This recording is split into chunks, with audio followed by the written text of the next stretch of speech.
नागरिकत्व तपासण्याचे अधिकार हे निवडणूक आयोगाला आहेत का, हाच प्रश्न सातत्याने विचारला जात होता, ज्याच्यावर सुद्धा कोर्टाने म्हटलेलं आहे की हो, एका मर्यादेपर्यंत निवडणूक आयोगाला नागरिकत्व तपासण्याचे अधिकार आहेत.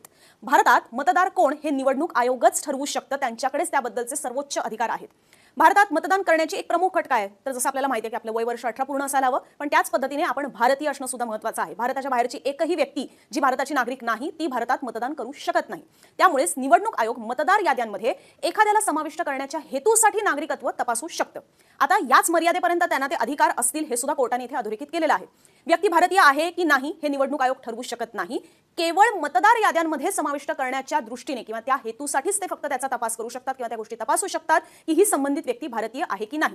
याचा अर्थ असा नाही की उद्या निवडणूक आयोगाने त्यांच्याकडे त्या संबंधित व्यक्तीने जे काही पुरावे दिलेले आहेत त्याच्यानुसार निवडणूक आयोगाला जर ती खात्री पटत नसेल आणि त्यांना जर त्याबद्दलच्या तपासामध्ये त्या गोष्टी आढळून आल्या नसतील आणि म्हणून त्यांनी त्याला मतदार याद्यातनं वगळलं, याचा अर्थ असा होत नाही की ती संबंधित व्यक्तीला आपण डायरेक्ट भारताचं त्याचं नागरिकत्वच रद्द झालेलं आहे असा त्याचा अर्थ होत नाही. हे सुद्धा कोर्टाने स्पष्ट केलेलं आहे. त्यामुळे निवडणूक आयोगाला एका मर्यादेपर्यंत अधिकार आहेत, पण निवडणूक आयोग एखादे कागदपत्र मान्य करत नसेल, मतदार याद्यातनं त्यांचं नाव वगळलं जात असेल, याचा अर्थ त्या व्यक्तीचं भारतीय नागरिकत्वच रद्द झालेलं आहे असा परस्पर अर्थ काढता येणार नाही. हे सुद्धा कोर्टाच्या निकालातून स्पष्ट झालेलं आहे.